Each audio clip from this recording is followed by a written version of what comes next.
1 बजे का मतलब 1:01 नहीं, मैं छोड़ भी दूंगा समय। ऐसा नहीं कि 1 बज के कितने बजे छूटे गए थे? 2:30 बजे ना? 2:31 नहीं वो पहले ऐसा नहीं। चलिए शुरू किया जाए।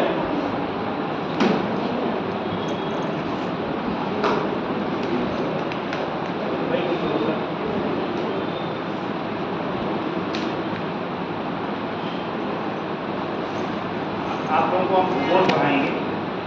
भूगोल में बहुत सारी चीज़ें पढ़ाई की गई होंगी, क्लास चल रही थी। IR भी पढ़ाना है, भूगोल भी पढ़ाना है, करंट अफेयर्स भी पढ़ाएंगे आपको 15 मिनट।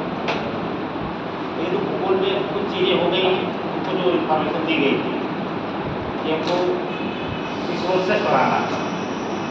वैश्विक स्तर के जो संसाधन हैं, ठीक है, आपके सिलेबस में है distribution of resources and industrial location, यानी लोगों का स्थानीयकरण।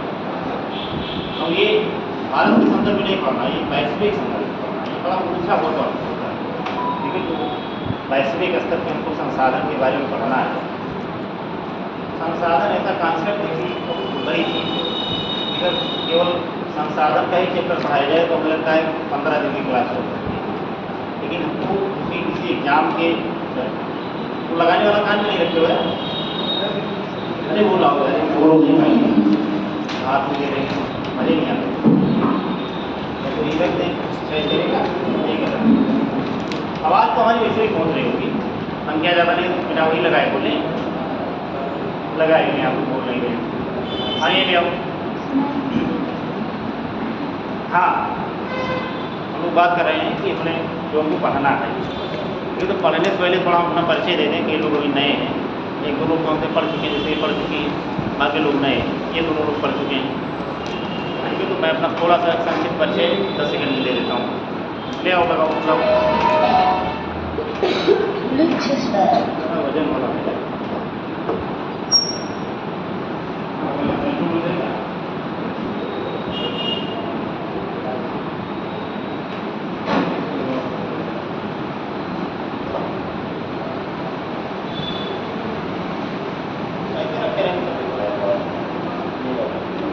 चलिए, आ रही आवाज अब क्लियर?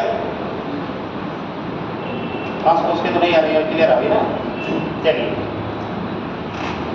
तो हम अपना परिचय देने की बात कर रहे हैं कि हम अपना परिचय दे दें कि जो है हमारा नाम है राजकिशोर वर्मा और हम असिस्टेंट प्रोफेसर हैं किसी DPNPG कॉलेज में ज्योग्राफी डिपार्टमेंट, ठीक है।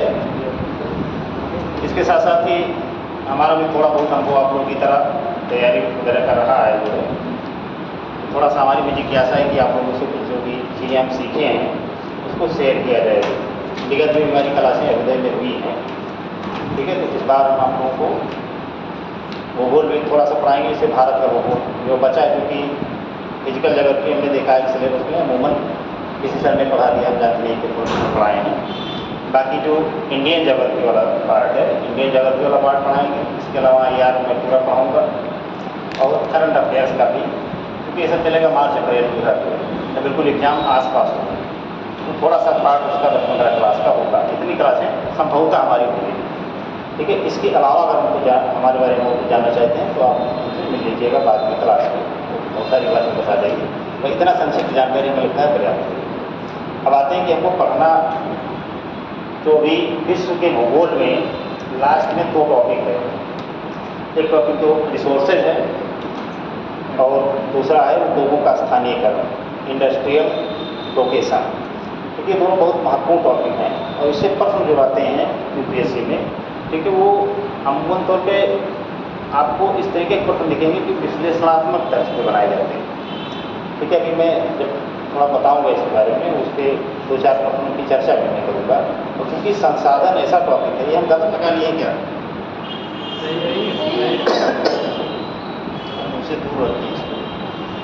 संसाधन का टॉपिक ऐसा टॉपिक है पूरी दुनिया में, समझ जाइए कि केवल संसाधन का ही झगड़ा है और किसी चीज़ का झगड़ा ही नहीं, रिसोर्सेज का झगड़ा है। कहीं पे भी रिसोर्सेज कम है, उसको लेने वाले लोगों की संख्या बहुत ज़्यादा है, तो झगड़ा होना बिल्कुल स्वाभाविक है। अब एक पैकेट बिस्किट रख दिया जाए 50 लोग दौड़ेंगे तो जाहिर सी बात है उसके लिए संघर्ष होगा ही होगा। उसी प्रकार से संसाधन, अब क्योंकि संसाधन ऐसा है कि पूरी दुनिया में जो संसाधनों का वितरण है, लेकिन ना तो समान रूप से है कि सब जगह पे सारे संसाधन बराबर मात्रा में पाए जाते हैं, और ना ऐसा ही है कि किसी एक देश में सारे संसाधन पाए जाते हैं कि भाई हमको किसी दूसरे देश से लेना देना नहीं। हमारे यहाँ लोहा भी है, हमारे यहाँ मृदा भी बहुत उपजाऊ है, हमारे यहाँ वन संपदा भी बहुत बढ़िया है, हमारे यहाँ तेल, पेट्रोलियम, प्राकृतिक गैस, ये सब भी पर्याप्त मात्रा में। ऐसा कोई भी देश नहीं, किसी के यहाँ पेट्रोलियम पाया जाएगा तो किसी के यहाँ कोयला पाया जाएगा, तो किसी के यहाँ उद्योगों के लिए आधारभूत लौह अयस्क होगा। इसी प्रकार से पूरी दुनिया में इसका वितरण जो है देखते हैं। अब बहुत स्वाभाविक सी बात है कि किसी भी चीज़ का वितरण जो है अगर इतना असमान है तो दो बातें होंगी। पहली बात तो ये होगी कि हमारी परस्पर एक दूसरे के प्रति जो है अंतर्निर्भरता होगी ही होगी। कुछ सामान हम आपको देंगे और कुछ सामान आप हमको देंगे, यानी कुछ हम आयात करेंगे, कुछ चीज़ों का हम निर्यात करेंगे। जो अब ये होता ही है, आप वैश्विक स्तर पर देखेंगे, चाहे पेट्रोलियम के मामले में देख लेंगे। अब पेट्रोलियम खाड़ी देशों में अधिकतर पाया जाता है, कुछ मात्रा इसकी मध्य अमेरिकी देशों में भी देखने को मिलती है। अब देखिए पूरा ऐसा संसाधन है कि वर्तमान समय में पेट्रोलियम समझिए कि अर्थव्यवस्था उसी पे चल रही है, आप मान के चलिए। तो जहाँ पे संसाधन पाए जाएंगे वहाँ संघर्ष होगा ही होगा। अब देखिए खाड़ी देशों की स्थिति आज के समय में, अब आज के समय में आप 50 साल पुराना इतिहास लेकर खाड़ी देशों को उठा के देखेंगे तो वहाँ खून ड्रामा हमेशा चलते रहता है। जहाँ पे भी संसाधन इस प्रकार के संसाधन पाए जाएंगे कि जिन संसाधनों का अर्थव्यवस्था में बहुत ज़्यादा योगदान है, लेकिन वहाँ पे हमेशा संघर्ष देखने को मिलता है। तो अब इस टॉपिक में सबसे पहले हमको ये जानना है कि संसाधन की परिभाषा, देखिए संसाधन किसे कहेंगे। देखिए अपना हर टॉपिक का एक निर्धारित परिभाषा होती है, ठीक है। परिभाषा के साथ साथ उसका गुणधर्म होता है कि हाँ भाई किस चीज़ को क्या कहेंगे। अब संसाधन है, संसाधन के बारे में कितने लोग सुने, तो सभी लोग होंगे जब यूपीएससी तैयारी पे आ गए यहाँ पे, तो संसाधन के बारे में हमें लगता है सभी लोगों ने थोड़ा बहुत सुना ही होगा। क्या होता है संसाधन, तो बताएगा। हमारी क्लास जो होती है वो थोड़ा टू वे कन्वर्सेशन होता है, पूछते भी रहते हैं आप लोग, लेकिन कुछ कहेंगे नहीं। पूछेंगे आप नहीं बता पाएंगे तो कुछ नहीं बता पाएंगे, कुछ कहेंगे नहीं, इसमें डरने वाली कोई बात नहीं है। तो संसाधन कितने लोग पढ़ें, देखिए इससे थोड़ा आपको बोलने का अभ्यास भी होगा, ठीक है। और कुछ चीज़ें आप ही हमको बताएंगे, हम साथ में पढ़ते चलेंगे, ठीक है। तो संसाधन का नाम कितने लोगों ने सुना है, आप सुने हैं, ये बहुत अच्छी बात है। अब बताओ संसाधन किसे कहते हैं, क्या? बिल्कुल बिल्कुल। और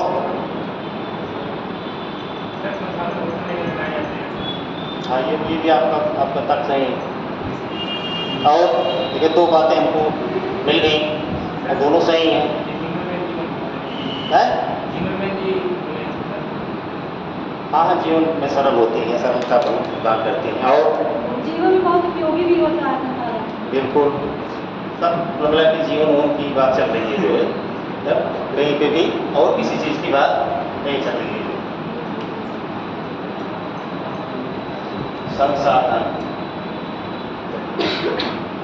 संसाधन देखिए इसकी कोई निर्धारित परिभाषा नहीं, पहली चीज़ तो ये जानते हैं। इसके अपने गुणधर्म के आधार पे हम किसी चीज़ को संसाधन की श्रेणी में शामिल करते हैं। देखिए वो गुणधर्म ये होगा कि किसी भी वस्तु में, और ये भी जान लीजिए कि कोई वस्तु आपके भारत देश में संसाधन हो सकती है और किसी जगह पे नहीं भी हो सकती है, सेम चीज़ नहीं हो सकती है। फिर उदाहरण से उसको भी समझाऊंगा, ठीक है। तो इसकी वैसे तो बहुत सारे लक्षण संसाधन के होते हैं, ठीक है, लेकिन 3-4 लक्षण ऐसे जो मूलभूत लक्षण हैं, ठीक है, कि जो संसाधन के कुल समझिए पूर्ण लक्षण, वो लक्षण अगर किसी भी वस्तु में विद्यमान है तो समझिए कि वो एक संसाधन के रूप में है या उसको संसाधन के रूप में शामिल कर लेंगे, ठीक है। जैसे संसाधन की बात कर रहे हैं, पहला चीज तो आप लोगों ने बताया है कि मानव जीवन में उसका प्रयोग, मानव जीवन में प्रयोग है। ये तो बहुत बेसिक बात हो गई, नहीं प्रयोग ही नहीं होगा तो हम क्यों बनाएंगे, क्यों बेचेंगे, ठीक है। अब किसी भी वस्तु का अगर मानव जीवन में प्रयोग है, जाहिर सी बात है, बहुत स्वाभाविक सी बात है कि उसका मूल्य होगा। ठीक है, मूल्य होना ही उसको ये दिखाता है कि उसका प्रयोग कोई ना कोई है। कोई ऐसी चीज़ आप पैसा देके खरीदना चाहेंगे जिसका कोई आपके जीवन में प्रयोग नहीं है, तो खाने पीने में प्रयोग होगा, पहनने में प्रयोग होगा, या देखने में प्रयोग होगा, किसी न किसी काम वो चीज़ वस्तु आपके आ ही रही है। सुबह से शाम तक आप क्या है संसाधनों का ही दोहन करते हैं। ठीक है, तो क्या है मूल्य होना चाहिए। ये क्या है कि और वैल्यूज है संसाधन, क्या हो मूल्य हो। मूल्य होगा तभी हम एक दूसरे को खरीद बेच पाएंगे। ठीक है, या जिसके पास कोई विशेष संसाधन नहीं है तो पैसा दे के ले लेगा, वो प्राप्त कर लेगा, या किसी के पास जो ज़्यादा है तो उसको भेज देगा, तो मूल्य होगा। अब ये दो चीज़ें अगर किसी वस्तु में शामिल हो गई तो इतनी दो के शामिल होने से ही संसाधन नहीं बन जाएगी। ये तो समझिए कि बहुत बेसिक चीज़ है। सबसे महत्वपूर्ण जो बात है वो क्या है कि वर्तमान जो तकनीकी क्षमता है या विज्ञान एवं प्रौद्योगिकी की क्षमता है, आप लोग थोड़ा देर से आए हैं तो मैं बता दूं कि हम लोग भूगोल में, विश्व के भूगोल में संसाधन टॉपिक पढ़ रहे हैं। ठीक है, तो उसी में शुरुआत हो रहा है, संसाधन की परिभाषा वगैरह हम लोग थोड़ा सा देख रहे हैं। ठीक है, तो घबराने की जरूरत नहीं है, अभी क्लास 5 मिनट से ज़्यादा नहीं चलेगी। ठीक है, तीसरा जो सबसे महत्वपूर्ण चीज़ है उसमें बता रहा था कि संसाधन ऐसा होता है कि जिसको वर्तमान की तकनीकी और प्रौद्योगिकी क्षमता जो हमारी है उससे हम प्राप्त कर ले जाएं। जैसे आज के समय में एग्जैक्ट टाइम की अगर बात करें, कोई कहते कि 50 टन सोना जो है सूर्य भगवान के पास उनको रखा है, तुमसे तैयार बैंक कोई किया हुआ रखा है, जाके उठा लाना है, बस ला पाओगे? नहीं ला पाओगे ना, क्योंकि इतनी तकनीकी क्षमता आज के समय में नहीं है कि हम उसको उठा के वहाँ से ले पाए। तो यानी तकनीकी रूप से व्यवहार होना चाहिए, यानी वर्तमान तकनीकी रूप से व्यवहार। तीसरी जो इसका गुणधर्म है, जैसे आज के 1000 साल पहले अगर चले जाएंगे तो वर्तमान में बहुत सारी ऐसी चीज़ें हैं कि जो उस समय संसाधन नहीं थी और थी इसी धरती पे रहती थी, लेकिन वो संसाधन के रूप में नहीं था। जैसे एक उदाहरण के रूप में देखें, बहता हुआ जल। बहता हुआ जल जब तक हमारे पास मशीनों का आविष्कार नहीं था, मोटर, विद्युत मोटर हम नहीं बना पाए थे, नदियों में पानी बहता हुआ निकल जाता था, और देखते रह जाते थे केवल उसको सुंदरता के रूप में हम चाहे कह लीजिए संसाधन मान लेते थे। लेकिन आज के समय पे हम इसी बहते हुए जल पे बांध बना के और विद्युत उत्पादन करते हैं। तो ये हमारे लिए क्या है, बहता हुआ जल। जब तकनीकी नहीं थी तो संसाधन नहीं था, लेकिन आज के समय में हमारे लिए बहुत महत्वपूर्ण संसाधन है। अपने देखिए कितनी पन बिजली विद्युत परियोजनाएं संचालित हो पूरे देश में। ठीक है, आप देखेंगे भूगोल में पढ़े होंगे, भारतीय भूगोल में आपको पढ़ाया भी जाएगा, कितनी बड़ी बड़ी परियोजनाएं जो हैं, बहुउद्देशीय परियोजनाएं जिसमें विद्युत उत्पादन भी होता है, सिंचाई भी होती है। ठीक है, बहते हुए जल को नदियों में बांध के द्वारा रोक दिया गया और उसका बहुत सारा यूज होता है। पहला यूज तो ये होता है कि उससे हम विद्युत बनाते हैं, मोटर टरबाइन चला के। जो जब टरबाइन नहीं थी तो पानी बह जाता था, सीधे समुद्र में मिल जाता था जाके, सिंचाई उससे करते हैं। इसके अलावा सुंदरता के लिए पर्यटन स्थल के रूप में उसका प्रयोग करते हैं। यानी बहुउद्देशीय परियोजनाएं जब तक हमारे पास तकनीकी नहीं थी वो बेकार बहता हुआ चला। इसी प्रकार से बहुत सारे आप दैनिक जीवन में भी उदाहरण देखेंगे। जब मानव को लोहे का ज्ञान नहीं था तो क्या लोहा नहीं धरती था, मतलब लोहे का आविष्कार कब हुआ? 1000-2000 साल पहले हुआ। तो क्या उसके पहले धरती के नीचे लोहा नहीं था? था उस समय भी, लेकिन तब हमारे पास क्या था, तकनीकी ज्ञान नहीं था, यानी तकनीकी रूप से व्यवहार नहीं था, तो पड़ा रहे।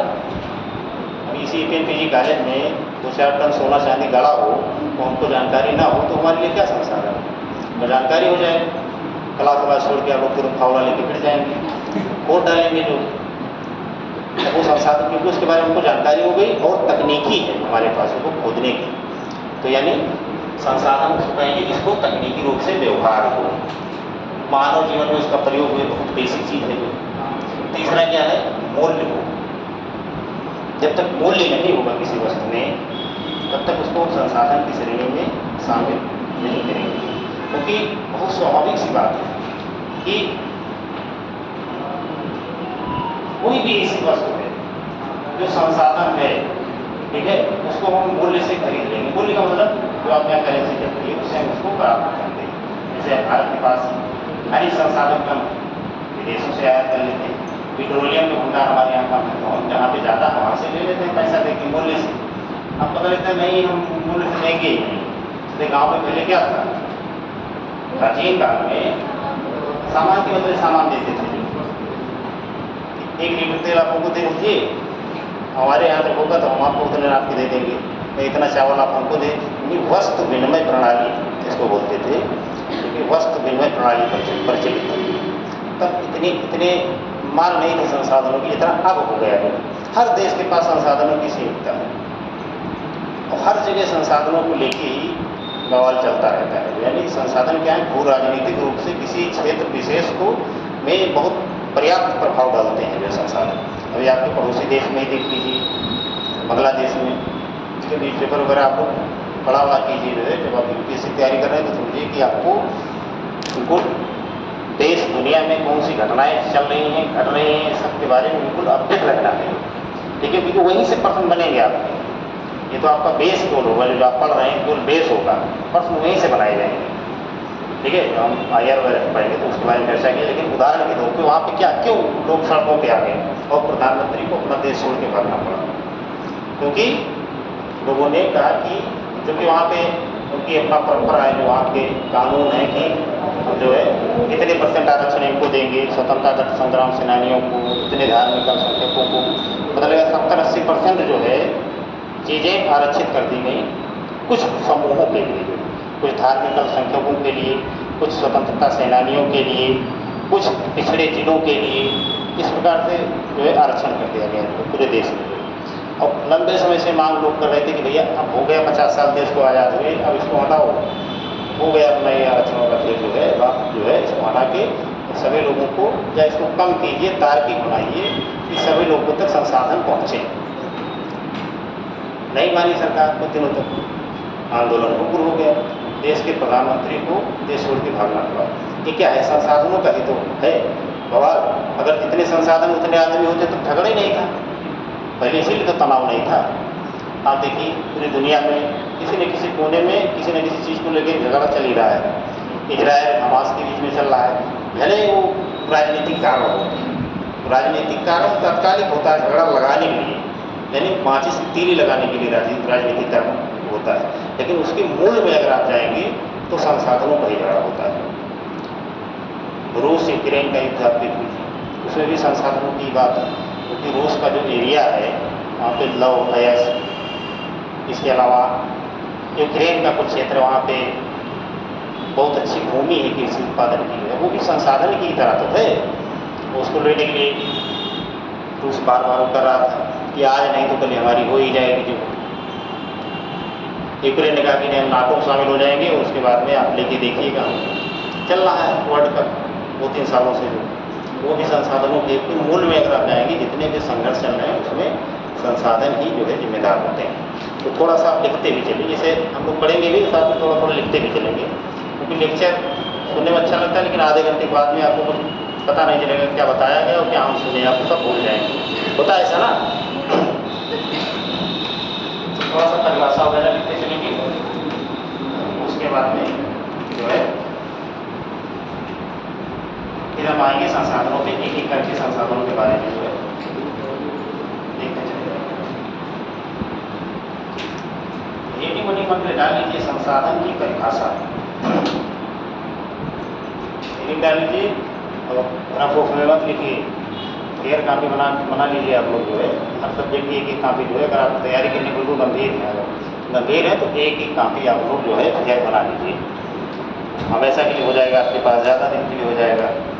रफ पेज में लिखेंगे, इस सीजन लिखेंगे, अगले सीजन में कुछ और दिखेगा उसमें, सड़ जाएगा ना। इसलिए आप फेयर में लिखिए, बढ़िया सफ़ेद वाले पन्ने में अच्छी कलम से लिखिए। संसाधन की परिभाषा पहले उसको समझ लें। देखो हमारे पर्यावरण में मौजूद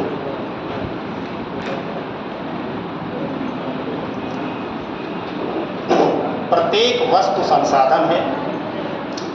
हमारे पर्यावरण में मौजूद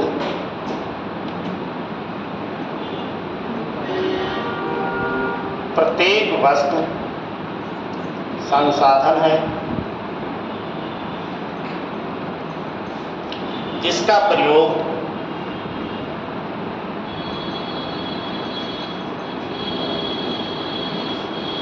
आवश्यकताओं की पूर्ति के लिए किया जाता है।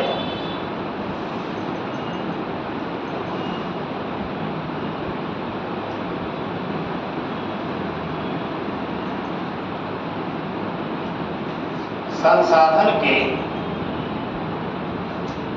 मौलिक गुण निम्नलिखित हैं।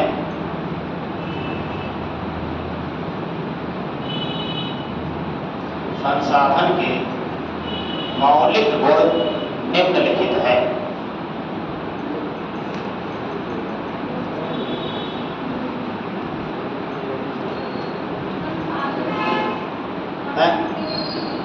मौलिक गुण निम्नलिखित है। ठीक है, मौलिक गुण जो भी मैंने बताया है सब ये मौलिक गुण है, तो एक ही करके से लाइन बना के लिख लो। जैसे काफी में अब लिखी होगी है, उसके बाद रह दे दो, नीचे जो है बना बुलेट बना के लिख दो। जो पहला लिखो, तकनीकी और प्रौद्योगिकी क्षमता से प्राप्त करने के योग्य हो,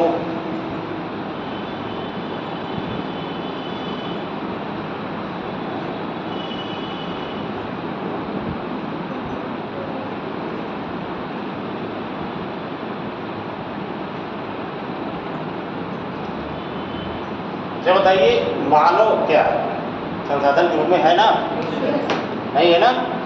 कितने लोग नहीं के पक्ष में है, कितने लोग हाँ के पक्ष में? पहले नहीं वाले हाथ खड़ा करें। बताइए मानव को संसाधन बना दिए, बताइए कितने लोग हैं? नहीं है, आप हैं है ना?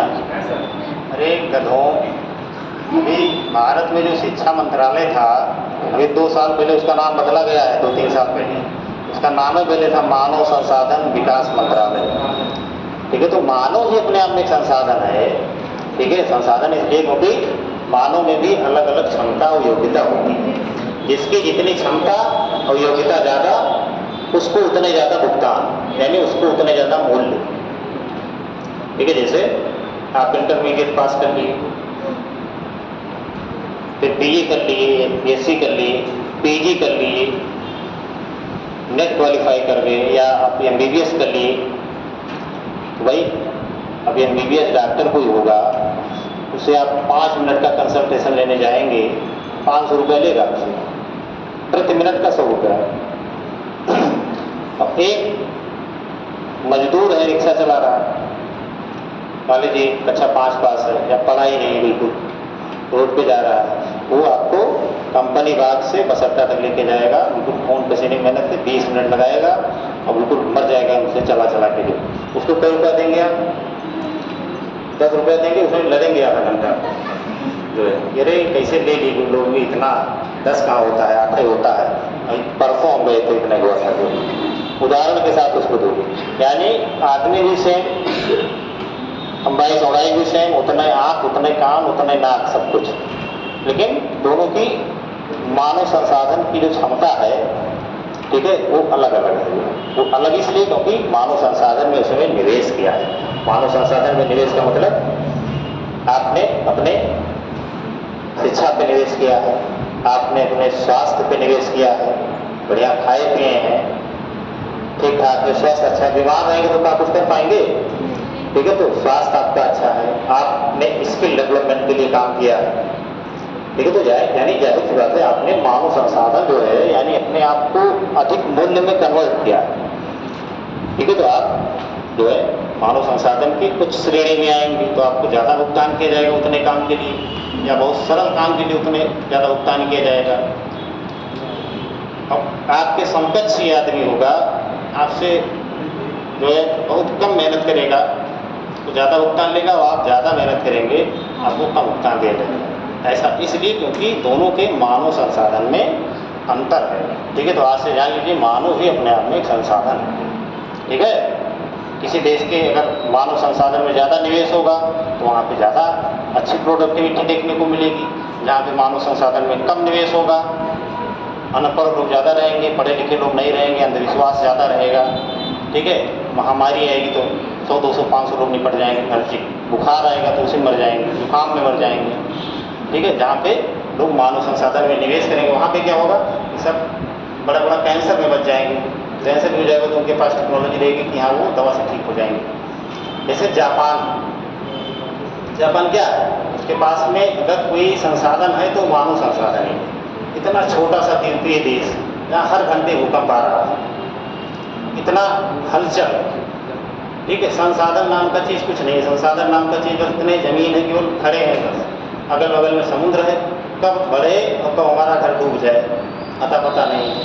यहाँ आए हैं, घर गिरा पड़ा है कि खड़ा होगा ये भी नहीं पता है, क्योंकि वहाँ हर घंटे हर मिनट भूकंप आते ही आते हैं। ठीक है, तीव्रता अलग अलग होती है, लेकिन हर घंटे आपको भूकंप महसूस कर सकते हैं आप। लेकिन दुनिया में दूसरे तीसरे नंबर का इकोनॉमी वाला देश है, तो भैया ना संसाधन है ना और कुछ है, तो वहाँ है क्या, मानव संसाधन ही तो है। मानव संसाधन के बल पे उसने इतना जो है काम कर लिया है। समझिए, तो ये सब कीड़ा दिमाग में निकाल दीजिए कि मानव संसाधन नहीं है, नहीं तो सब बेकार हो जाएगा पूरा दिन। मानव ही तो संसाधन सबसे बड़ा संसाधन है, प्रमुख संसाधन है।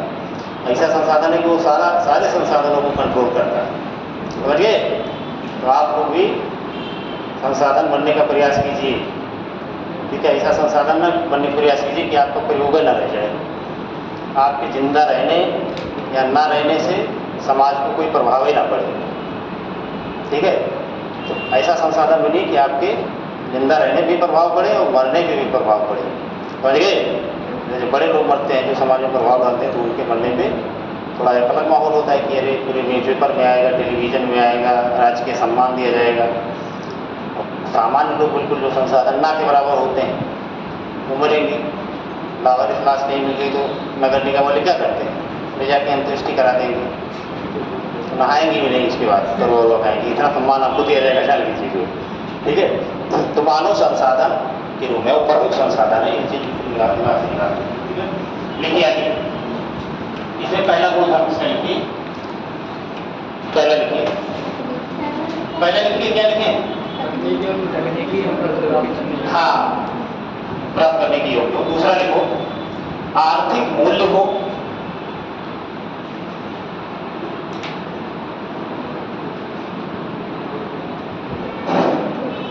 आर्थिक मूल्य हो जिसका रूपांतरण अधिक मूल्य में किया जा सके।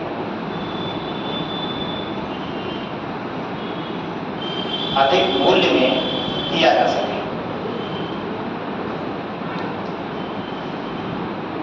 तीसरा लिखो, दूसरा लिख लिए ना, पीछे लिख लिए, फिर से बोलते हैं, अच्छा हो गया। चलिए तीसरा लिखिए, तो उसके दोहन और प्रक्रमण के लिए, उसके दोहन एवं प्रक्रमण के लिए पूंजी उपलब्ध हो, यानी आर्थिक रूप से व्यवहार, कहने का मतलब वही है। उसके दोहन एवं प्रक्रमण के लिए, लिख दो, के लिए पूंजी उपलब्ध हो। ठीक, पूंजी, पूंजी पैसा, ठीक है, पढ़ाई लिखे भाषा में पूंजी कहा जाता है, पैसा कहाँ कहेंगे, हल्का शब्द लगता है। शब्दों का चयन थोड़ा सा आपको लगेगा कठिन है, लेकिन वही शब्द होता है। थोड़ा आप लोग भी अभ्यास डालिए कि स्तरीय शब्दों का प्रयोग करने पर से। चलिए तीसरा जो टॉपिक लिखे हैं ये थोड़ा नहीं समझ में आया बड़े लोगों को। ये तीसरा का मतलब ये है, जो आपने लिखा है आर्थिक रूप से व्यवहार, उसी से संबंधित है कि कोई भी ऐसी वस्तु संसाधन के रूप में नहीं प्रयोग करेंगे जिसको बनाने में उससे 10-20 गुना ज़्यादा रुपया खर्चा हो जा रहा है। ठीक है, उस वस्तु को हम हटा देंगे संसाधन की श्रेणी से, जिसको प्राप्त करने में उससे 10-20 गुना रुपया हमसे ज़्यादा लग जा रहा है। अब मान लीजिए भारत के अब तटीय क्षेत्र में प्राकृतिक गैस मौजूद है, मात्रा बहुत कम है। अब मात्रा इतनी कम है, मान लीजिए 5 दिन भी भारत की इकोनॉमी से नहीं चल सकती है। भारत की जो ट्रांसपोर्ट है वो 5 दिन भी नहीं चल सकता है। उसको खोदने में लग जाएगा 2 लाख करोड़ रुपया और निकल रहा है 10,000 करोड़ रुपए का तेल, और 2 लाख करोड़ रुपए हम उसको खुदाई में खर्च कर दी प्राकृतिक गैस को प्राप्त करने में। तो क्या ऐसी वस्तु को हम संसाधन कहेंगे? उसको नहीं कहेंगे, उसको कहेंगे भैया तुम जहाँ पड़े हो वहीं पड़े रहो। अब या तो उससे सस्ता विकल्प हमारे पास मौजूद हो, अगर उससे सस्ता विकल्प मौजूद है तो अपने आप हमारी इकोनॉमी से, संसाधन की श्रेणी से हट जाएगी वो वस्तु, अगर उससे बेहतर विकल्प हमारे पास मौजूद है। जैसे अभी हम डीजल पेट्रोल से गाड़ियाँ चलाते हैं, अब अगर हमारे पास कोई ऐसी टेक्नोलॉजी हो जाएगी गाड़ी पानी से चलने लगे, तो पानी सर्वसुलभ है, आदमी तुरंत कहेगा कि अरे हटाओ यार सब पेट्रोल डीजल वाली, सब पानी से चलाया जाएगा, तो वो इकोनॉमी से, संसाधन की श्रेणी से धीरे धीरे अपने आप हट जाएगी। वो किसी की जरूरत नहीं पड़ेगी, किसी को हटाने की जरूरत नहीं पड़ेगी, किसी सरकार को, लोगों को प्रेस नहीं करना पड़ेगा कि यार तुम पेट्रोल वाली मत लो, पानी वाली लो, लोग अपने ले लेंगे। या सरकार कहती निःशुल्क ले तो बिल्कुल भंडारा हो जाएगा एकदम से, जो है आदमी लेके ही तब मानेगा जो है। तो इसलिए वो चीज़ें इकोनॉमी से अपने आप हट जाती हैं जिनका विकल्प बेहतर मिल जाता है, समझ गए। तो इसीलिए लिखा गया है कि जो है ऐसी वस्तु को संसाधन कहेंगे कि जिसे प्राप्त करने या प्रक्रमण करने के लिए हमारे पास पूंजी उपलब्ध हो। दूसरा भी इसका पहलू ये है, दूसरा पहलू ये है कि पूंजीगत रूप से व्यवहार हो। जैसे अभी मैंने उदाहरण दिया था कि ऐसी किसी भी वस्तु को संसाधन नहीं कहेंगे जो हमारे पूंजी से प्राप्त नहीं की जा सकती है। जैसे मैंने उदाहरण दिया था कि अगर सूर्य के ऊपर 50 टन सोना रखा है, हमको लाने के दिया जाए, तो मान लीजिए हम प्रयास भी करेंगे तो उससे ज़्यादा तो लग जाएगा जाने में 50 टन सोना से कितना लगेगा। अंतरिक्ष यात्री तैयार करेंगे, प्लेन तैयार करेंगे, यान, सब कुछ, उससे पता लगेगा 5 लाख करोड़ खर्च हो गए। सोना रखा है मात्र 50, क्या मतलब है जाने का ऐसी चीज़, यानी पूंजीगत रूप से बिल्कुल व्यवहार्य विकल्प नहीं है। ठीक है, तो ये सारे हैं आपके संसाधन के लक्षण, यानी किसी भी वस्तु में संसाधन हम इन्हीं शर्तों के आधार पर कहेंगे। अगर ये शर्तें उसमें या ये गुण उसमें मौजूद हैं, ठीक है, तो उसको हम संसाधन कहेंगे। पहला गुण क्या है? प्रयोग हो। दूसरा है मूल्य हो, जिसको हम खरीद बेच सकें। तीसरा है तकनीकी रूप से व्यवहार्य हो। वही बात अभी कह रहे हैं कि तकनीकी रूप से व्यवहार, ऐसा ना हो कि हम ऐसी चीज़ को प्राप्त करने का प्रयास करें, जैसे गाना है नहीं, चांद तारे तोड़ लाएंगे, तो ऐसा संभव है? चांद तारे तो छोड़ दीजिए, 200 किलोमीटर अंतरिक्ष में अगर ऊपर जाना होगा तो वहीं निपट जाएंगे। चांद तारे तो हम लाखों करोड़ों वर्ष किलोमीटर दूर है, तो वहाँ तो जा ही नहीं पाएंगे। सूर्य की दूरी कितनी है? 16 लाख करोड़ किलोमीटर, 15 करोड़ किलोमीटर माना जाता है कि जो है औसतन दूरी सूर्य की। और सारे पिंडों को छोड़ दीजिए, 15 करोड़ किलोमीटर जाएंगे, उसको तोड़ेंगे, लेके आएंगे, ये संभव है? तो ये क्या है? संसाधन की दृष्टि से अगर देखा जाएगा तो बिल्कुल अव्यवहारिक विकल्प है। जो चीज़ नहीं प्राप्त की जा सकती आज के तकनीकी युग से, हो सकता है आज के 2000 साल पहले ऐसी टेक्नोलॉजी विकसित हो जाएगी, यहीं से बटन दबा दे तोड़ के आ जाए, लेकिन आज तो कम से कम नहीं है ना, तो आज उसको संसाधन नहीं मानेंगे। ठीक है, अब एक बात अभी मैंने कही थी कि एक ही वस्तु किसी एक क्षेत्र में संसाधन हो सकती है और किसी दूसरे क्षेत्र में संसाधन नहीं हो सकती है। ठीक है, ये थोड़ा अपवाद की तरह है ना। जैसे कोई बच्चा कह सकता है कि सर ये वाला तो यहाँ पे संसाधन की तरह नहीं है, इसको तो कुछ माना ही नहीं जा रहा है, और फलाने जगह तो माना जा रहा है। जैसे बहते जल का उदाहरण मैंने दिया था। अभी बहुत सारे देश हैं अफ्रीकी देशों में जहाँ टेक्नोलॉजी ना के बराबर पहुँच पाई, लोग आदिवासी जीवन जी रहे हैं। ठीक है, तो वहाँ बहता जल भी है, सुंदर वन भी हैं, और कृषि भूमि भी अच्छी है, उद्योगों के लिए कच्चा माल भी उपलब्ध है, लेकिन क्या नहीं है? टेक्नोलॉजी है, मानव संसाधन, जिसको आप लोग संसाधन मानने को तैयार नहीं थे वही नहीं है। लोग पढ़े लिखे नहीं, स्किल नहीं, तो वो संसाधन की श्रेणी में वही ठीक वस्तु नहीं है, और दूसरी जगह पे वही वस्तु संसाधन की श्रेणी में है। जैसे नियाग्रा जलप्रपात है अमेरिका में, कहाँ है? अमेरिका में नियाग्रा जलप्रपात, बहुत बड़ा जलप्रपात है। ठीक है, उससे हजारों वाट बिजली बनाई जाती है, तमाम टरबाइन लगा के वहाँ पे उसका जो है, यानी उसका दोहन हमने कर लिया अपनी पूंजी से। हमारे पास इतना पैसा था कि हम उसको रोक के उससे बिजली बनाएंगे और सारा जो भी काम हो सकेगा संभव वो हम करेंगे। लेकिन अफ्रीका में भी कई ऐसे जलप्रपात हैं, स्टेनले जलप्रपात, और तमाम सारे उदाहरण मौजूद हैं जो आज के समय में भी वैसे को वैसे हैं। ना उसे पर्यटन से रुपया आ रहा है, और पर्यटन से कैसे आएगा भाई? पर्यटन के लिए भी बुनियादी स्ट्रक्चर आपके यहाँ होना चाहिए ना, बुनियादी संरचना, सड़कें होनी चाहिए, एयरपोर्ट होना चाहिए कि लोग जाएँ, उनको लाने ले जाने के लिए अच्छे होटल होने चाहिए, रुकने के लिए, ये सारी फैसिलिटी होनी चाहिए कि नहीं होनी चाहिए? अब ये सारी फैसिलिटी नहीं है तो आपका संसाधन होते हुए भी संसाधन की श्रेणी में नहीं। तो इसीलिए कहता है कि एक क्षेत्र में बहुत सारी ऐसी चीज़ें होती हैं जो संसाधन हैं और अगल बगल के क्षेत्रों में नहीं है संसाधन।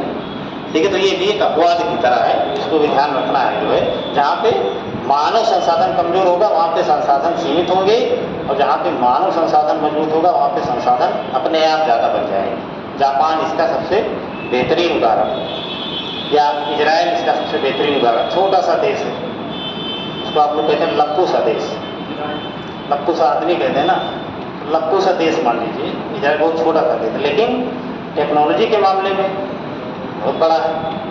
अच्छी अच्छी टेक्नोलॉजी, अच्छे अच्छे फाइटर प्लेन, अच्छी अच्छी कृषि टेक्नोलॉजी, छोटे सा देश अपने लोगों के लिए पर्याप्त भोजन उपलब्ध करा देता है, पर्याप्त टेक्नोलॉजी है। कि छोटा सा देश होने के बाद में, जहाँ मैप नहीं लगा है वर्ल्ड का नहीं लगा, उधर लगा है, वहाँ हम जाएंगे, पता नहीं कैसे जाएंगे। ठीक है, छोटा सा देश होने के बाद में पूरे खाड़ी के देशों को जिसको चाहता है उसको थपलिया देता है, और कुछ नहीं कर पाते हैं लोग। अभी देखो ईरान, हमास के जो मुखिया थे उन्हीं को मार के अपने यहाँ बैठे बैठे रिमोट से टेक्नोलॉजी का प्रयोग करके जो ईरान में जो धुर विरोधी देश है उसमें घुस के मार दिए जो है। तो अभी क्या है, ये संसाधन, ठीक है, ये क्या है, मानव संसाधन है। तो इसके बदम पे जो है देखिए दूसरे को आराम से टारगेट कर ले रहे हैं जो है। अब आगे लिखिए, पैराग्राफ चेंज करें। तो उपयुक्त गुणों को धारण करने वाली प्रत्येक वस्तु को, उपयुक्त गुणों को धारण करने वाली प्रत्येक वस्तु को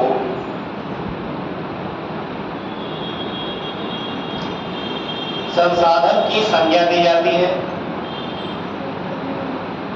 संसाधन की संज्ञा दी जाती है।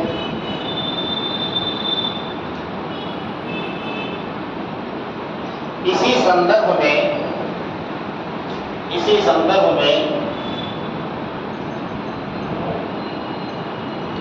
EW, इसी संदर्भ में EW जिम्परमैन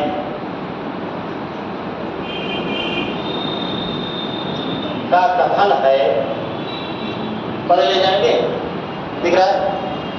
EW जिम्परमैन का कथन है कि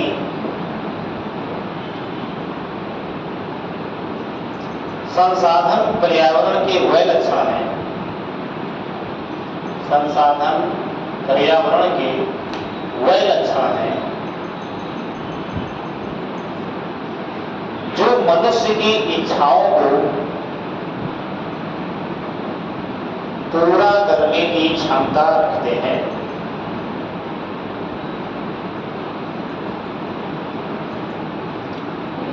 मनुष्य के इच्छाओं को पूरा करने की क्षमता रखते हैं, और मानव उन्हें अपने सामर्थ्य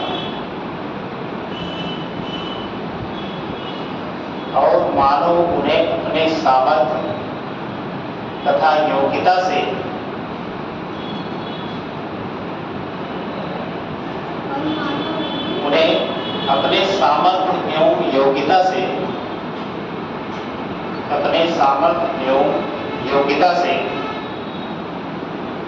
उपयोगी बनाता है।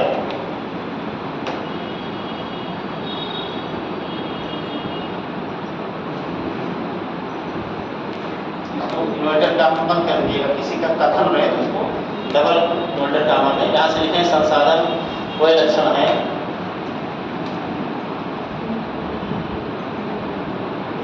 तो इसको ऐसे ऐसे डबल इन्वर्टेड कामा में कर दीजिए। किसी के कथन में जो लिखा है तो उसको बंद कर दिया, यानी किसी व्यक्ति ने कहा, सही बात भी हो सकती है, थोड़ा अटपटी बात भी हो सकती है, पहले बोली गई आज के समय में नहीं सटीक है, गलत भी से हो सकता है, इसलिए उसको इन्वर्टर का रूप पाते हैं। अब एक लाइन लास्ट में लिख दीजिए, मैं इसकी परिभाषा करता हूँ। देखो, अतः स्पष्ट है कि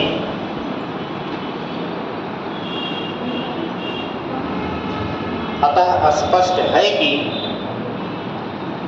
समय एवं प्रौद्योगिकी क्षमता के साथ के विकास के साथ, अतः स्पष्ट है कि समय एवं प्रौद्योगिकी क्षमता के विकास के साथ साथ कोई भी वस्तु संसाधन बन जाती है।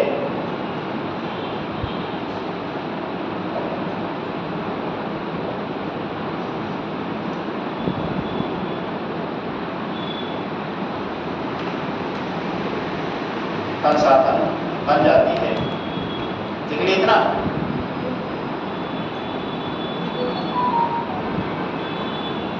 अब देखिए, इसमें ये परिभाषा हो गई, जो वर्गीकरण की बात है। ठीक है, तो वर्गीकरण यहाँ करने की जरूरत नहीं, लेकिन मैं मोटे तौर पर बता देता हूँ कि संसाधनों को कई वर्गों में वर्गीकृत कर दिया जाता है, क्योंकि इस टॉपिक को यहाँ पे शामिल करने का एकमात्र उद्देश्य है कि आप विश्व में जो संसाधनों का, प्रमुख संसाधनों का वितरण है, उसको आप समझ जाएं। तो यहाँ पे वर्गीकरण वगैरह में मोटे तौर पर जैसे नवीकरणीय संसाधन, अनवीकरणीय संसाधन, जैव संसाधन, अजैव संसाधन, ठीक है, ये सब यहाँ करने की जरूरत नहीं है। वो आप जानते भी होंगे, यहाँ पे करेंगे तो फिर वो टॉपिक से थोड़ा सा बहुत ज़्यादा जाएगा।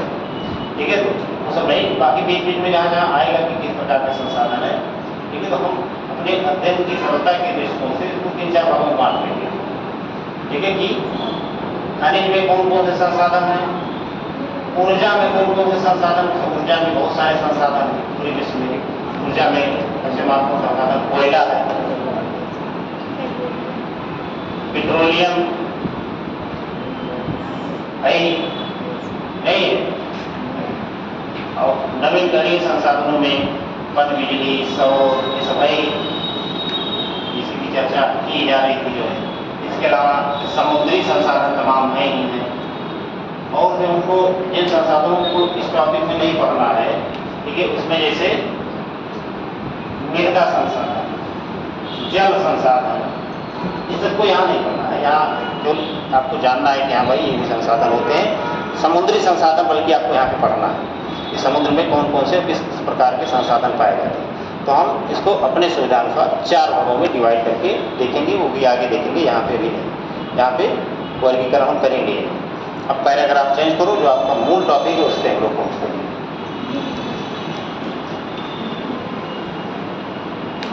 पैराग्राफ चेंज करो। अब हम वितरण, जो मूल रूप से वितरण है पूरी दुनिया में संसाधनों का, ठीक है, उस पर हम लोग पहुँच चुके हैं।